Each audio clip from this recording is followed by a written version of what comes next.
Hello साथीहरू good morning. आज चाहिँ म दिल्लीतिर पुगिसकेको छौँ हामी आज। अब म केही बेरमा होटेलमा जानेछौँ। नेपाली होटेल छ, लोटस होटेल। अब दिल्लीमा पुगेर हामी होटेलभित्र जानेछौँ रुममा। यहाँ होटेलको रुममा 1100 रुपियाँ लगेको छ 3 टाइम खाना। हेर्न सक्नुहुन्छ होटेल। अगाडि टिभी रहेको छ भने एउटा सिसा रहेको छ।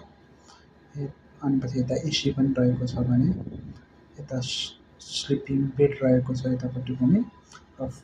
यो एसी रहेको छ र यता चाहिँ स्लिपिङ बेड छ।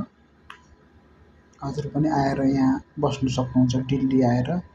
रोम अनि एम्बेसीमा जानुहुन्छ भने यो होटेलमा आउन सक्नुहुन्छ।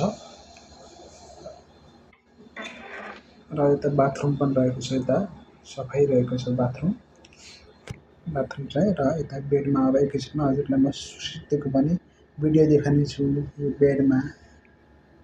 राम्रो भयो लाइक कमेन्ट र सब्सक्राइब गर्नु होला। Thank you.